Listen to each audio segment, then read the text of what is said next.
मेरे पति के मरने के बाद हमारे घर खाने खाने के लाले पड़ने लगे। मेरी 2 बेटियां थीं। एक रात में परेशान बैठी थी कि अचानक दरवाजे पर दस्तक हुई। जो ही दरवाज़ा खोला कोई नहीं था, बस आटे की बोरी पड़ी थी। मैं देखकर बहुत खुश हुई कि भगवान ने मेरी मदद कर दी। यूँ 10 दिनों बाद मैं और मेरी दोनों बेटियों की तबीयत बिगड़ने लगी। अस्पताल गई तो मुझ पर कयामत आ गई, क्योंकि हम तीनों माँ बेटियाँ प्रेग्नेंट हो गई थी। मैंने रोते हुए सब कुछ डॉक्टर को बताया तो डॉक्टर ने कहा, मैडम यह पुलिस केस है, इसमें मैं आपकी कोई मदद नहीं कर सकती, आपको पुलिस स्टेशन जाना पड़ेगा। मैं रोते हुए पुलिस स्टेशन गई। वहाँ इंस्पेक्टर मेरी बात सुनकर बोला, यह मुजरिम तो पकड़ा गया है और बहुत सी औरतों के साथ ऐसा हुआ है, अंदर जाओ और अपने मुजरिम को देख लो। जो ही मैं अंदर मुजरिम को देखने गई तो उस आदमी को देखकर मेरी जान निकल गई, क्योंकि वो तो मेरा नाम प्रतिमा है। मैं बीए तक पढ़ाई की थी। मैं एक अच्छे घराने से ताल्लुक़ रखने वाली लड़की थी। मैं जब 3 साल की थी तब मेरे माता पिता एक कार एक्सीडेंट में मारे गए। मेरी परवरिश मेरे चाचा ने की थी।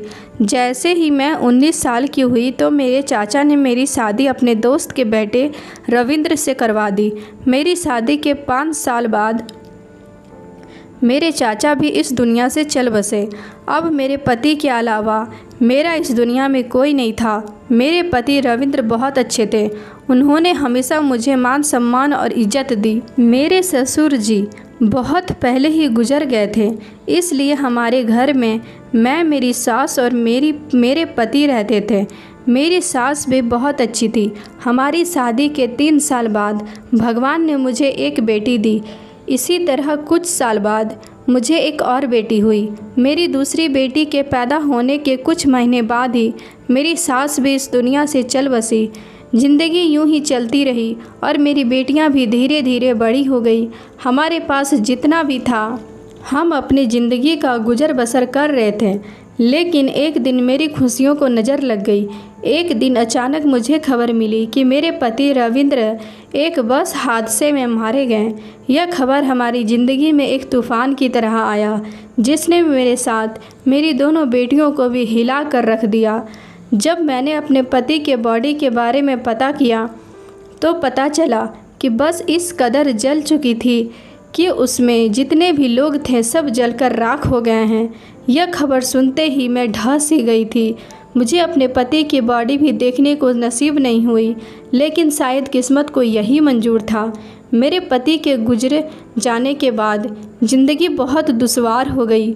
कुछ दिन तक तो हमारे पास रखी जमा पूंजी चली, पर जब वो जमा पूंजी ख़त्म हो गई तो हमारे घर में खाने खाने के लाले पड़ने लगे।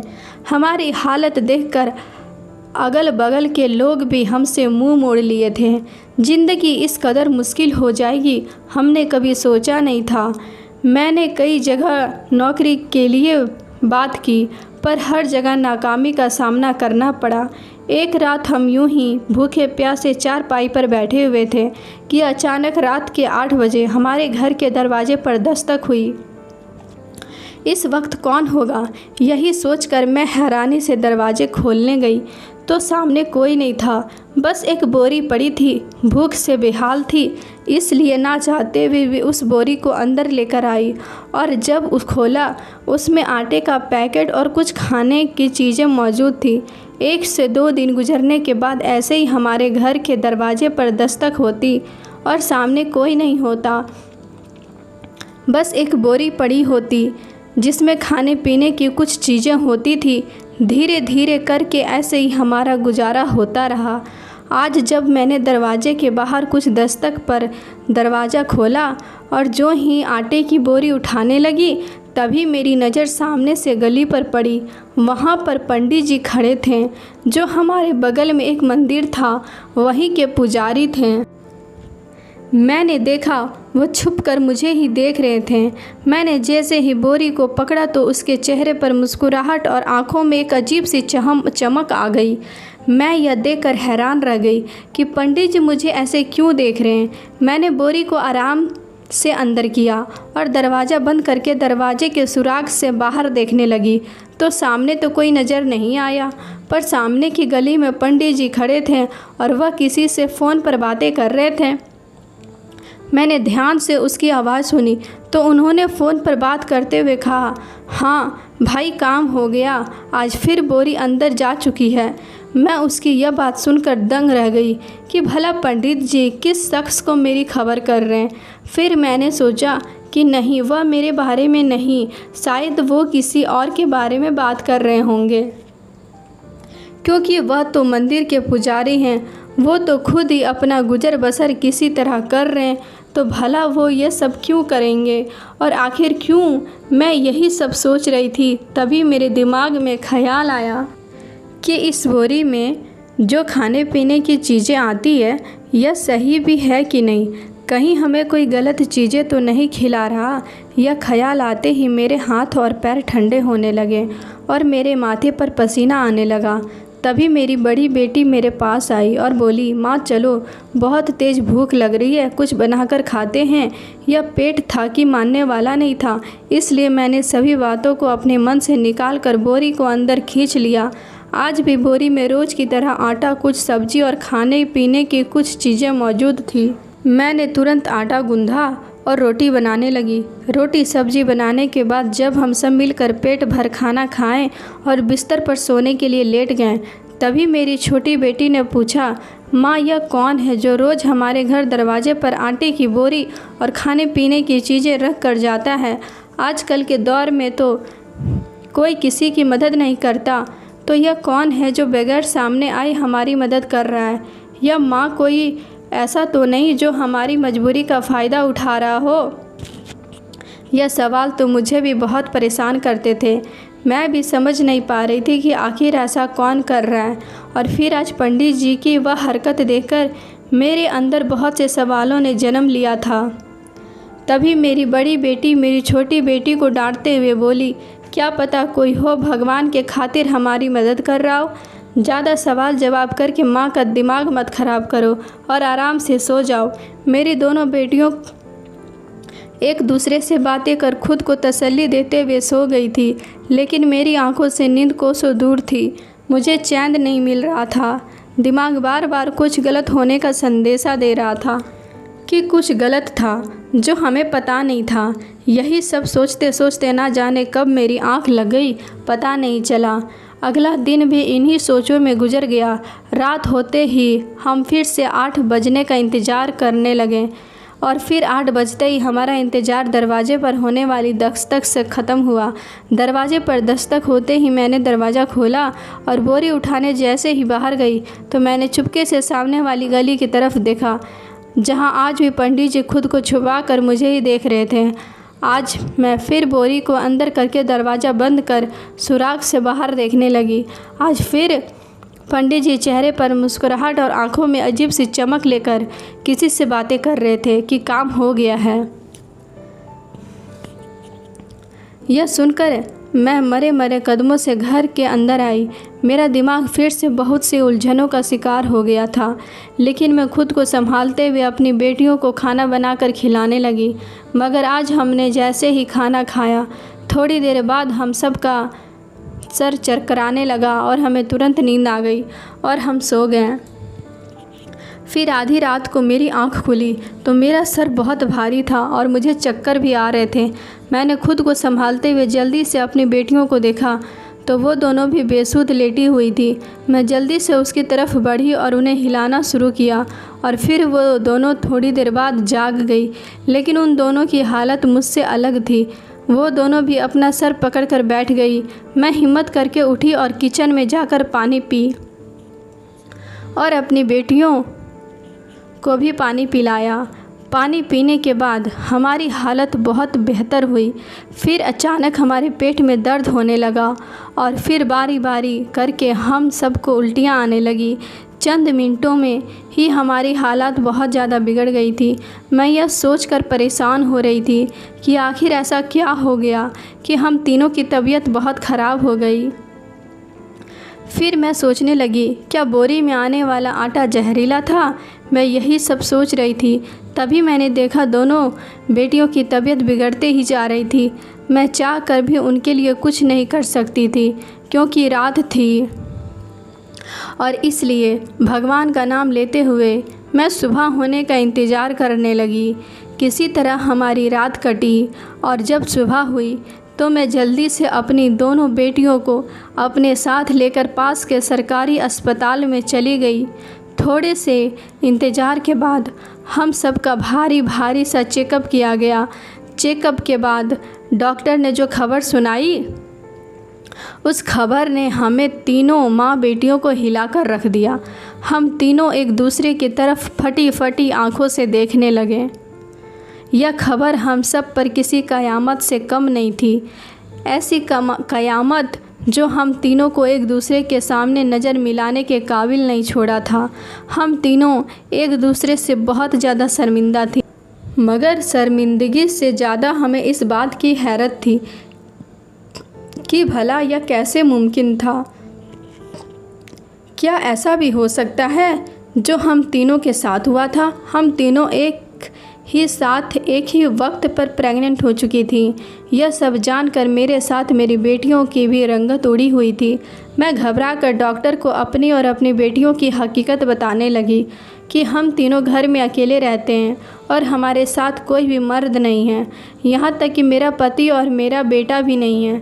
जब हम सब मर्द के जात से ही दूर हैं तो यह कैसे मुमकिन है हम तीनों प्रेग्नेंट हो जाएं? मेरी बात सुनकर डॉक्टर मुझे हैरत से घूरने लगी और फिर बोली, मैडम यह पुलिस केस है, अभी जाओ और पुलिस में रिपोर्ट लिखवाओ। इसके आगे हम तुम्हारी कोई मदद नहीं कर सकते।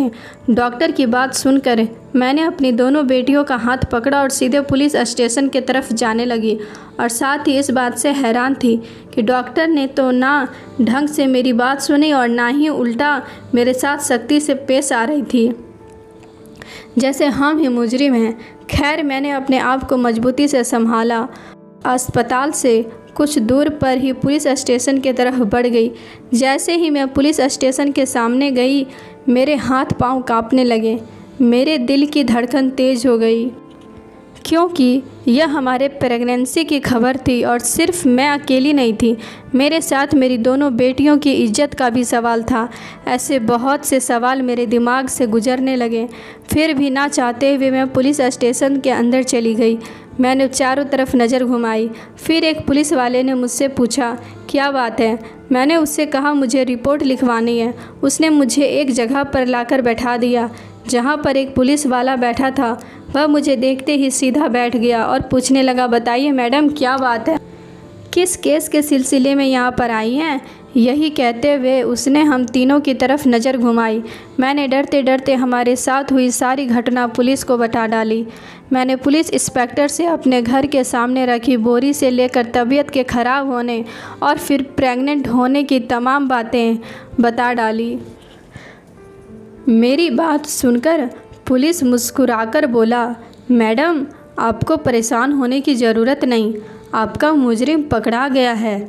मैं हैरानी से उसकी तरफ देखने लगी तो उसने कहा, मैडम पिछले कुछ दिनों से लोगों के घरों के बाहर आटे की बोरियां रखी जाती थी और ये बोरियां सिर्फ उन्हीं के घरों में रखी जाती जिनके घर औरतें होती, और वो औरतें जैसे जैसे उन बोरियों में से खाना शुरू करती तो यूं ही उसकी हालत भी ख़राब होने लगती और चेकअप करवाने पर पता चलता कि वो औरतें प्रेग्नेंट हैं। हमें कुछ दिनों से इस तरह की रिपोर्ट के बारे में पता चल रहा था और हम पिछले 3 दिनों से इस मुजरिम की तलाश में थे और आखिरकार हम उस मुजरिम को पकड़ने में कामयाब हो गए। हमने उसे लॉकअप नंबर 3 में बंद किया है। आप जाकर उससे मिल सकती हैं। अपने और अपनी बेटियों के मुजरिम का अंजाम सुनकर मैं खुश तो बहुत हुई थी, लेकिन मेरे दिल में कहीं ना कहीं दुख और परेशानी भी थी कि हमारे मुजरिम का तो पता चल गया, लेकिन हमारे प्रेगनेंसी का क्या होगा। मैं इसी सोचों में गुम लॉकअप अंदर 3 के सामने जाकर खड़ी हो गई। मेरे पीछे मेरी बेटियां भी खड़ी थी। मैंने जैसे नज़र उठाकर सामने खड़े मुजरिम को देखा तो मुझे लगा कि मुझे अगला चांस नहीं आएगा। मैं फटी फटी निगाहों से उस शख्स की तरफ देखने लगी। उस शख्स को देखते ही मुझे लगा कि पुलिस स्टेशन के छत किसी ने मेरे सर पर गिरा दी हो और मेरी बेटियां भी फटी फटी आंखों से सामने खड़े शख्स की तरफ ही देख रही थी। हम तीनों एक दूसरे को देखने लगे। हम तीनों की आंखें फटी की फटी रह गई, क्योंकि हमारा मुजरिम कोई और नहीं बल्कि मेरा पति था। मेरा पति हम सबको अपने सामने यूं खड़ा देखकर पहले तो हैरान हुआ था और फिर वो शर्मिंदगी से अपनी नज़रें चुराने लगा, जबकि मैं और मेरी बेटियां यह सोच सोच कर ही परेशान हो रही थी कि भला यह कैसे मुमकिन था कि जिस शख्स को हम सब मरा मान चुके थे आज वह हमारे सामने सही सलामत खड़ा है, मगर उसकी आंखों में यह शर्मिंदगी कैसी? क्या उस जुल्म की शर्मिंदगी थी? यह सब सोच कर ही मेरे ऊपर क़यामत गुजर रही थी कि मेरा पति ही मेरा और मेरी बेटियों का मुजरिम है। क्या एक बाप अपनी बेटियों के साथ इतना गलत कर सकता है? उसे देखकर मैं उसके पास गई और रोते हुए पूछा, तुमने हमारे साथ ऐसा क्यों किया और आज तक तुम कहाँ पर थे और तुम्हारे मरने की झूठी खबर किसने सुनाई और फिर आज तुम मुजरिम की हैसियत से जेल में क्यों हो? मेरी बातें सुनते ही वो खामोशी से हमें चुप कराने लगा, पर मेरे अंदर बहुत से सवाल थे। मैं चुप रहने वालों में से नहीं थी। मैं उससे सवाल पर सवाल करती जा रही थी। मेरे इतने सवालों पर मेरा पति शर्मिंदा होकर सर झुका के मेरी बातों को जवाब देने लगा। मेरे सवालों का जवाब उसने सच दिया या झूठ, आइए सुनते हैं मेरे पति की अनसुनी कहानी, उसी की जुबानी। जब तक मैं लोगों की नज़रों में मरा नहीं था और तुम लोगों के साथ हंसी हंसी रहता था तो मैं अपनी छोटी सी ज़िंदगी में बहुत खुश था। हमारे पास बहुत पैसे तो नहीं थे, लेकिन हमारा गुजारा अच्छे से हो जाता। मैं अपनी पत्नी और अपनी दोनों बेटियों से बहुत प्यार करता था, पर कुछ लोग ऐसे थे जिन्हें मेरी खुशी देखी नहीं जाती। वो मुझसे बहुत नफ़रत करते और मुझे बर्बाद कर देना चाहते थे, और वह कोई और नहीं बल्कि वह लोग मेरे दोस्त थे। पर मैं इन सब बातों से नावाकिफ़ था और दिल का साफ भी, इसलिए मैंने कभी उन पर शक नहीं किया और उनसे अपनी खुशी इजहार कर देता था। एक दिन हम सभी दोस्त बैठकर गपशप कर रहे थे, तभी मेरा सबसे करीबी दोस्त, जिस पर मैं सबसे ज़्यादा विश्वास करता था और उससे अपने मन की सारी बातें शेयर करता था, वो मेरे पास आया और उसने मेरे हाथों में सिगरेट थमा दी। मैं कभी कभी सिगरेट पी लिया करता था, इसलिए खामोशी से मैंने उसके हाथ से सिगरेट ले ली।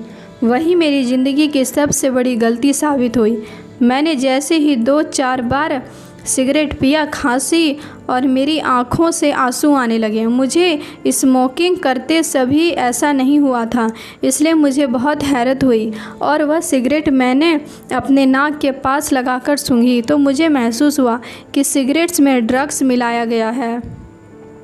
मैंने अभी अपने दोस्त से इस बारे में पूछता तभी वह वहाँ से निकल गया था। फिर मुझे लगा कि शायद यह मेरी गलत फहमी है, शायद इसमें ड्रग्स ना हो, लेकिन मैं गलत था और इसी गलत फहमी में मैंने अपने दोस्त से कभी इसका विरोध नहीं किया, क्योंकि मैं उस पर ज़रूरत से ज़्यादा विश्वास करता था। लेकिन वो मेरे साथ धोखा कर रहा था और उसके बाद वो अक्सर किसी न किसी चीज़ में ड्रग्स मिलाकर मुझे देता रहा और फिर आहिस्ता आहिस्ता मुझे जहर की लत लग गई। फिर यह नशा करना मेरी मजबूरी बन गई थी और इसी मजबूरी का फ़ायदा उठाकर मेरे दोस्त रंजीत ने मुझे एक पेशावर चोरों के गैंग से मिलवा दिया। मैं अक्सर उनके पास बैठने लगा, उनके साथ जुआ खेलता और ड्रग्स खरीदता। धीरे धीरे मुझ पर काफ़ी कर्जा जमा हो गया और वह लोग मुझसे अपने पैसे वसूलने के खातिर मुझ पर दबाव डालने लगे। उन्होंने मेरे सामने यह शर्त रखी कि या तो मैं उसके साथ चोरियां या डकैतियां करना शुरू कर दूं या तुरंत उनका कर्जा वापस कर दूं। इन दोनों ऑप्शन को पूरा करना मेरे बस में नहीं था, क्योंकि मैं चोर और डाकू नहीं बनना चाहता था। मेरा ज़मीर मुझे यह करने की हरगिज़ इजाज़त नहीं देता। और दूसरी शर्त कि मेरे पास इतने पैसे भी नहीं थे कि मैं उन्हें वापस देकर इन सब से छुटकारा पा सकूं। मैंने उनसे कुछ दिनों की मोहलत मांगी, लेकिन वह लोग मुझे मोहलत देने से साफ इनकार कर दिए और साथ ही उन्होंने ये कहा कि अगर मैं इन दोनों शर्तों में से उसकी कोई भी शर्त नहीं पूरा कर पाया तो मुझे अपनी पत्नी और दोनों बेटियों उनके हवाले करनी पड़ेगी। उनकी यह धमकी सुनकर मुझे ये लगा कि जैसे मेरा दिल किसी ने मेरे पैरों के तले रख कर कुचल दिया हो। मुझे ऐसा लग रहा था कि अभी के अभी मेरी जान निकल जाएगी। मुझे अपनी कोई परवाह नहीं थी, लेकिन मैं अपनी पत्नी और अपनी मासूम बेटियों को उन दरिंदों के हाथ लगने नहीं देना चाहता था और इसीलिए ना चाहते हुए भी मैंने उन डाकुओं के साथ चोरी और डकैती करने की शर्त मान ली। मैं उनसे डील करके वापस आने लगा, लेकिन घर आने की मेरी हिम्मत नहीं थी, इसलिए मैंने अपने घर के पास बने मंदिर में चला गया, क्योंकि अब मुझे किसी की मदद की ज़रूरत थी और वह मदद सिर्फ़ और सिर्फ पंडित जी ही कर सकते थे, क्योंकि वो एक अच्छे इंसान थे और वह मेरी बात ज़रूर समझेंगे। इसी उम्मीद के साथ मैं उनके पास गया। मंदिर में जाते ही सबसे पहले मैंने भगवान जी के सामने माथा टेका और अपने गुनाहों की माफ़ी मांगी और उनके बाद मैं पंडित जी से मिला और उन्हें अपने साथ हुए सारा वाकिफ़ा उन्हें सुना डाला और उनसे कहा कि आप मेरे घर से लेकर मेरे सारे मोहल्ले और मैं जहाँ पर नौकरी करता हूँ और जहाँ तक मेरे सारे दोस्तों को भी यह खबर फैला दें कि मैं एक एक्सीडेंट में मारा गया। और पंडित जी से मिलने से पहले मैंने सुना था कि आज सुबह ही इस शहर में एक बस हादसा हुआ है जिसमें बहुत से लोग मारे गए हैं, और इसलिए मैंने उन्हें समझाया कि मेरी मौत की खबर पर लोग आपकी बातों का विश्वास ज़रूर करेंगे और यूँ इस तरह मैं इस गुनाह से बच जाऊंगा। पंडित जी ने मेरी बातों को समझा और पूरे दिल से मेरा साथ दिया और मेरी मदद की। उनसे मिलने के बाद उसी रात को मैं बनारस से दिल्ली की तरफ रवाना हो गया। वहाँ पर मेरे पिता के दोस्त प्रमोद अंकल रहा करते थे। वह बहुत अच्छे इंसान थे। जब मैं उनके पास गया तो मैंने उनसे भी अपने साथ हुए सारे हादसे सुनाए। उनका कोई बेटा नहीं था। वह शुरू से ही वो मुझे अपना बेटा मानते थे, इसलिए उन्होंने मेरी बातों को समझा और मुझे अपने पास रहने की पनाह दी और मेरे नशे को छुड़वाने के लिए मेरा इलाज करवाया और मुझे इस जिल्लत भरी ज़िंदगी से बचाया। जब मैं पूरी तरीके से ठीक हो गया तो उन्होंने मुझे नौकरी दिलवाई और जब मेरे पास थोड़ी जमा पूंजी इकट्ठा हो गई तो मैंने वापस अपनी पत्नी और बेटी के पास आने का फ़ैसला किया, क्योंकि मैं उन्हें यूं अकेला दर बदर की ठोकरें खाने के लिए नहीं छोड़ सकता था। पर जब मैं दिल्ली से जैसे ही बनारस आया तो मुझे पंडित जी ने ही बताया कि उसी गैंग के लोग मेरी हड्डियाँ तक ढूंढने में लगे हैं। यह सब जानने के बाद मैं डर गया और मैंने फ़िलहाल खुद को सबसे छुपाए रखने का फ़ैसला किया। मगर जहां आने के बाद हर रोज़ आटा और खाने की कुछ चीज़ें बोरी में रखकर पंडित जी के हाथों अपने घर भिजवा देता, ताकि मेरी बेबी बच्चे खाने के लिए ना तरसें। मगर एक दिन ना जाने क्या हुआ, मैं बोरी उठाकर पंडित जी को देने जा रहा था कि मुझे रास्ते में ही पुलिस ने गिरफ़्तार कर लिया और आज मैं यूं मुजरिम बना अपनी पत्नी और बेटी के सामने खड़ा हूं। अपने पति की यह दर्दनाक कहानी सुनकर मेरी आंखों से आंसुओं की बारिश होने लगी और मैं फूट फूट कर रोने लगी। मैंने एक नज़र उठाकर अपने पति की तरफ देखा तो वह बेबसी से हमारी तरफ देख रहे थे।